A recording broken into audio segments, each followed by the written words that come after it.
প্রিয় দশম শ্রেণীর ছাত্রছাত্রীরা, তোমরা যারা 2024-এ মাধ্যমিক দিবে, আগামীকাল মাদ্রাসা বোর্ডের পরীক্ষা আছে বাংলা, এবং 2রা ফেব্রুয়ারি রয়েছে মধ্যশিক্ষা পর্ষদের বাংলা পরীক্ষা। সেই বাংলা পরীক্ষায় কবিতা থেকে 5 মার্কে যে প্রশ্নগুলি আসার সম্ভাবনা সেইগুলি দেখে নাও।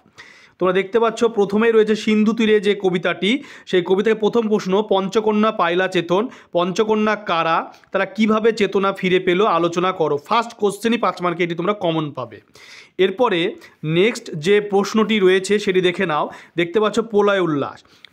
প্রলয় উল্লাস কবিতাতে একদিকে ধ্বংস ও অন্যদিকে আশার বাণী ধ্বনিত হয়েছে, আলোচনা করো।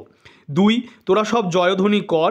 এখানে তোরা বলতে কাদের বোঝানো হয়েছে, তারা কেন কাদের জয়ধ্বনি করবে। 2টি কোশ্চেন প্রলয় উল্লাস থেকে। এরপরে তোমরা দেখতে পাচ্ছ যে 5 মার্কে অসুখী একজন কবিতা থেকে, তারপর যুদ্ধ এলো কোন কবিতার অংশ, তারপর বলতে কোন সময়ের প্রতি ইঙ্গিত করা হয়েছে, যুদ্ধের পরিণতি কি হয়েছিল।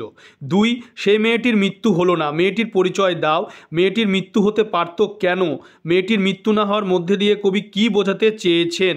3, সব চূর্ণ হয়ে গেল, জ্বলে গেল আগুনে, কোন কোন জিনিসের কথা বলা হয়েছে, এই পরিণতির ভয়ঙ্কর রূপের বর্ণনা দাও। 3টি কোশ্চেন অসুখ একজন থেকে। এরপরে তোমরা দেখতে পাচ্ছ, দেখে নাও ভালো করে, যে আফ্রিকা কবিতা থেকে 2টি প্রশ্ন। 1, চিরচিহ্ন দিয়ে গেল তোমার অপমানিত ইতিহাসে, তোমার বলতে কার কথা বলা হয়েছে, তার ইতিহাসে কিভাবে চিরচিহ্ন মুদ্রিত হয়েছিল। 2, সেই হোক তোমার সভ্যতার শেষ পুণ্যবাণী, সভ্যতার শেষ পুণ্যবাণীটি কি, এই বাণী কে উচ্চারণ করবে, এই পুণ্যবাণীর তাৎপর্য ব্যাখ্যা করো। এটি হয়ে গেল 2টি প্রশ্ন আফ্রিকা থেকে। এরপরে তোমরা দেখতে পাচ্ছ যে আয় আরও বেঁধে বেঁধে থাকি। 1 নাম্বার, আয় আরও বেঁধে বেঁধে থাকি, বেঁধে বেঁধে থাকা বলতে কি বোঝায়, কবি বেঁধে বেঁধে থাকার প্রয়োজনীয়তা অনুভব করেছেন কেন।